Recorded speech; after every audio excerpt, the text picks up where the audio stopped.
Selamat datang di channel Ye Chen Ping Mania. Terima kasih pada Tuan Rahim Awang dan Tuan Moh Ridwan yang sudah berlangganan di channel Ye Chen Ping Mania. Semoga dilancarkan rezekinya dan diberikan umur panjang yang penuh keberkahan. Terima kasih kepada semuanya yang sudah like dan subscribe. Semoga selalu diberikan kesehatan dan kesuksesan.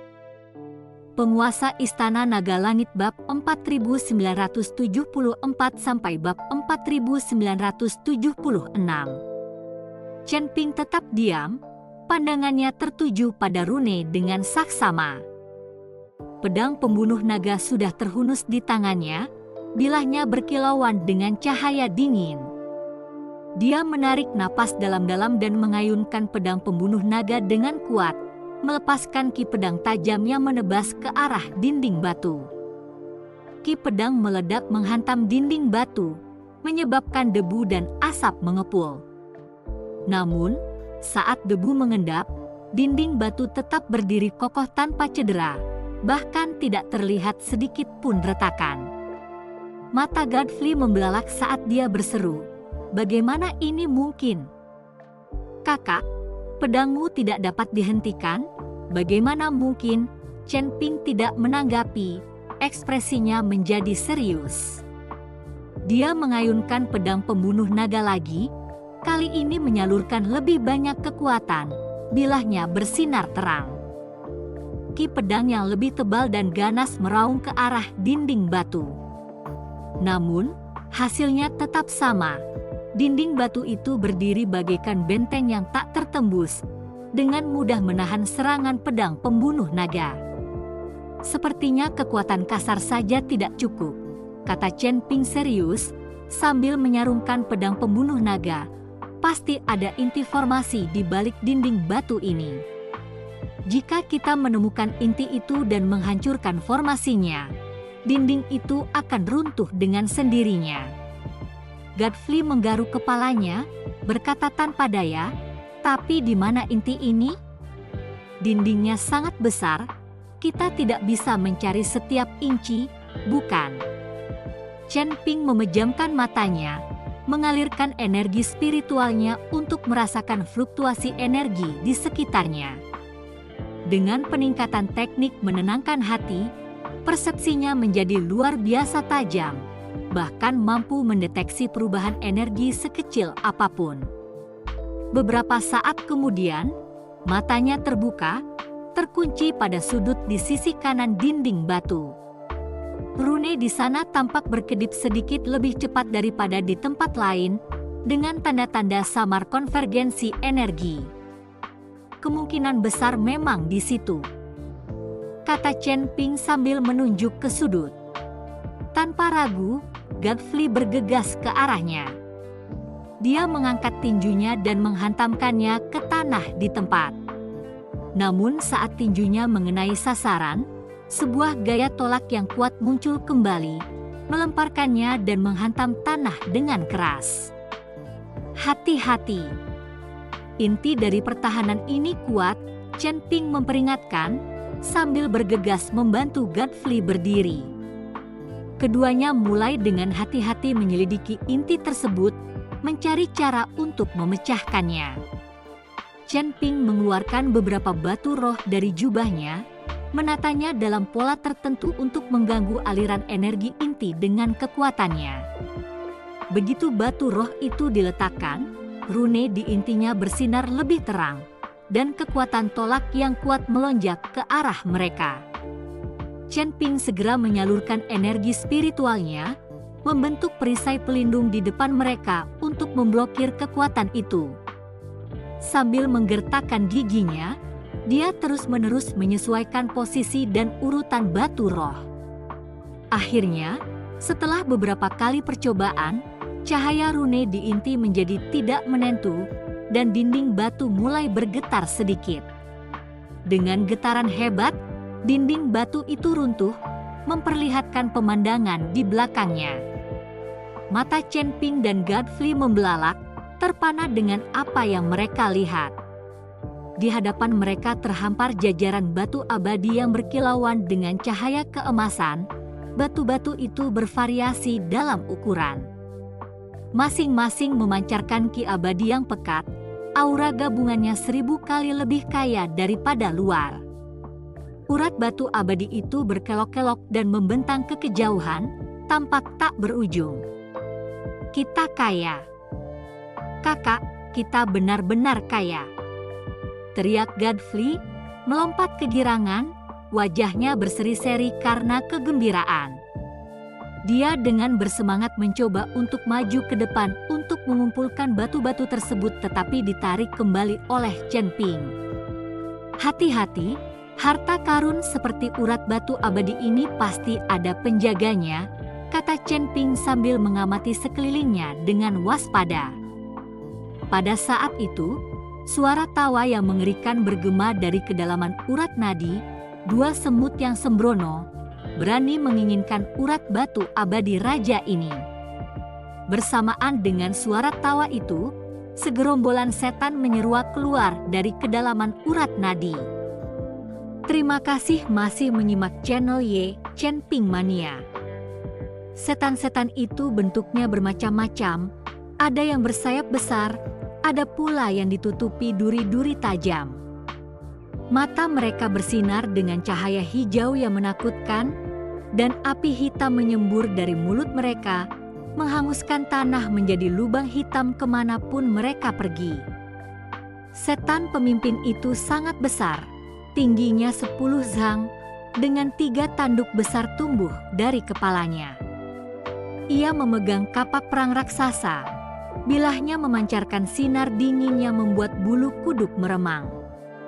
Menghadapi iblis-iblis ini, Chen Ping merasa bingung. Makhluk-makhluk ini tidak sepenuhnya manusia, binatang, atau iblis. Bentuk mereka aneh dan mengerikan. Mereka bukanlah iblis sejati. Meskipun mereka membawa darah iblis, mereka adalah kekejian, persilangan antara iblis dan binatang buas. Jelas Raja Iblis Awan Merah mengamati pemandangan itu.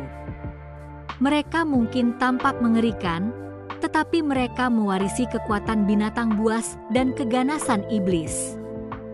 Mereka sulit dihadapi. Chen Ping mendengar ini, merasakan campuran rasa jengkel, terutama saat mendengar kata silangan. Ayahnya adalah seekor naga emas, seekor binatang, dan ibunya jelas-jelas manusia. Apakah itu membuatnya menjadi persilangan juga? Kakak, apakah makhluk ini? Mengerikan sekali, Godfrey menatap setan-setan itu, wajahnya penuh keterkejutan. Mereka adalah makhluk keji, persilangan antara binatang buas dan setan, kata Chen Ping. Silang ras? Godfrey membeku mendengar istilah itu. Pemimpin iblis itu mendengar kata silangan meraung dengan marah. Tidak seorang pun dari kalian akan meninggalkan tempat ini hidup-hidup hari ini. Pemimpin iblis itu berteriak sambil mengayunkan kapak perangnya ke arah Chen Ping dan Godfrey. Chen Ping dengan sigap menarik Godfrey ke samping, menghindar saat kapak itu menghantam tanah, menimbulkan percikan api yang berterbangan. Godfrey, kau urus ikan kecilnya, serahkan yang besar padaku, teriak Chen Ping. Godfrey mengangguk, tombak panjang muncul di tangannya saat ia menyerang iblis-iblis yang lebih rendah. Tombak itu menari-nari, ujungnya berkilau dingin, setiap tusukan merenggut nyawa seekor iblis. Akan tetapi, iblis-iblis itu jumlahnya sangat banyak, terus-menerus mengalir dari kedalaman urat nadi dan segera mengepung Godfrey. Chen Ping berhadapan langsung dengan pemimpin iblis itu, pedang pembunuh naga terhunus sekali lagi, bilahnya menyala-nyala dengan cahaya. Ayo! Chen Ping berteriak dan menyerang pemimpin iblis itu. Pedang pembunuh naga beradu dengan kapak perang, menghasilkan ledakan yang memekakkan telinga, Kekuatan dahsyatnya mendistorsi udara di sekitarnya. Kekuatan pemimpin iblis itu luar biasa. Setiap serangan membawa beban seberat gunung. Chen Ping mengandalkan gerakan lincahnya, menghindari serangan pemimpin sambil mencari celah untuk melakukan serangan balik. Tetapi pemimpin iblis itu tampaknya merasakan ancaman Chen Ping. Serangannya semakin ganas, kadang-kadang menyemburkan api hitam untuk menjebaknya. Pakaian Chen Ping berlubang-lubang dan sekujur tubuhnya mengalami beberapa luka bakar akibat api.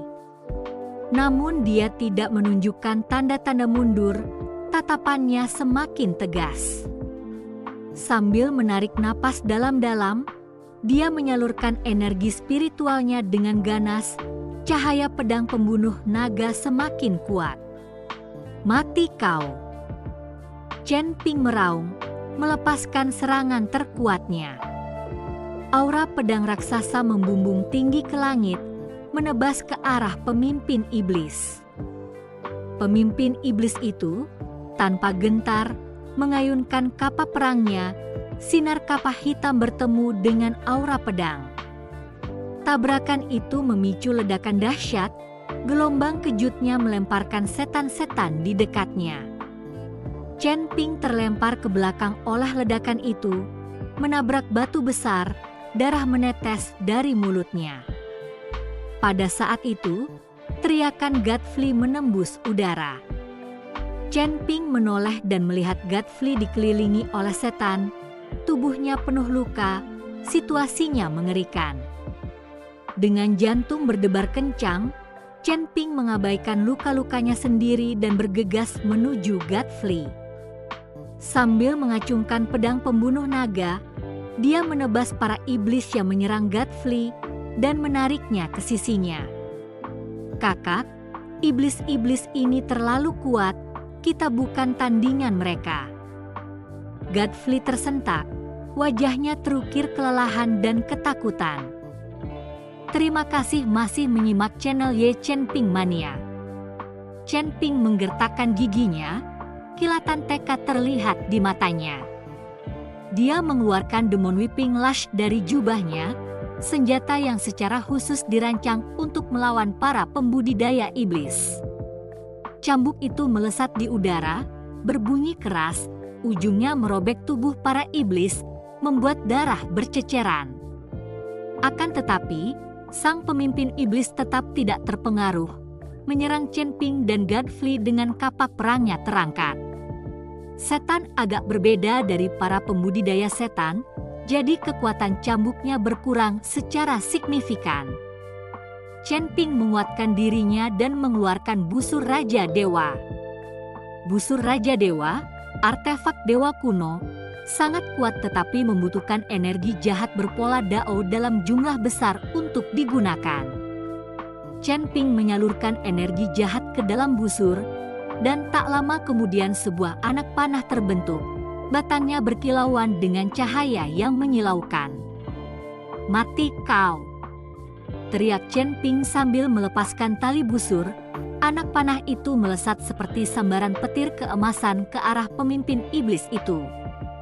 Merasakan ancaman anak panah itu, pemimpin iblis mengayunkan kapaknya untuk menghalanginya. Namun kekuatan anak panah itu sangat besar, mampu menembus kapak dan bersarang di bahu pemimpin iblis. Pemimpin iblis itu mengeluarkan raungan kesakitan, tubuhnya bergetar hebat, darah hitam mengalir dari lukanya. Namun, ia tidak jatuh, malah menyerang Chen Ping dan Godfrey dengan lebih ganas. Chen Ping tahu ini adalah momen hidup atau mati, ia harus memberikan segalanya. Keluarlah, Chen Ping memanggil kilin api. Saat kilin api muncul, suhu di sekelilingnya pun meningkat, ia mengeluarkan suara gemuruh yang menggetarkan langit dan menyerbu ke arah pemimpin iblis. Kobaran api menyelimuti tubuh kilin api, membakar udara kemanapun ia pergi. Ia berbenturan dengan pemimpin iblis, api dan energi gelap bertabrakan dalam ledakan dahsyat. Memanfaatkan momen tersebut, Chen Ping mengangkat busur Raja Dewa lagi, memasang anak panah, dan membidik ke arah jantung pemimpin iblis. "Mati kau sekarang!" teriak Chen Ping sambil mengerahkan seluruh tenaganya untuk menembak. Anak panah itu, yang membawa kekuatan yang menggemparkan dunia, melesat menuju pemimpin iblis. Pemimpin iblis itu mencoba menghindar namun terjepit oleh kilin api, tidak dapat bergerak. Anak panah itu mengenai sasaran, menembus jantungnya. Pemimpin iblis itu mengeluarkan suara gemuruh yang mengguncang bumi sebelum akhirnya jatuh. Dengan matinya pemimpin iblis, iblis lainnya kehilangan keinginan untuk bertarung dan mencoba melarikan diri. Chen Ping dan Godfrey tidak memberi ampun, mengejar dan membunuh iblis yang tersisa. "Kakak, kau luar biasa. Aku benar-benar kagum. Kau punya begitu banyak harta, dan bahkan seekor binatang suci," seru Godfrey, menatap kilin yang diselimuti api. "Itu kilin api, kan? Tunggangan untuk para dewa, bukan?" "Entahlah, kilin api milikku masih muda, butuh waktu untuk tumbuh hingga mencapai kekuatan penuhnya," kata Chen Ping sambil menggelengkan kepalanya. Dia tidak tahu tingkatan keabadian tunggangan kilin api itu. "Kakak, dengan semua batu abadi ini, haruskah aku kembali dan memanggil orang untuk menambangnya?" tanya Godfrey, mengamati deretan batu abadi yang tak berujung. "Tidak, harta karun ini harus tetap menjadi milik kita bersama. Tidak seorang pun boleh mengetahuinya," jawab Chen Ping. Dia tidak ingin orang lain mengetahui tentang urat batu abadi di tempat yang sangat berharga ini. Begitu mereka memanen urat nadinya, orang lain akan tetap mengingini tempat itu. Lalu Godfrey dapat menggunakan harta karun yang sekarang tidak berharga itu untuk menipu sumber daya orang lain. "Aku mengerti."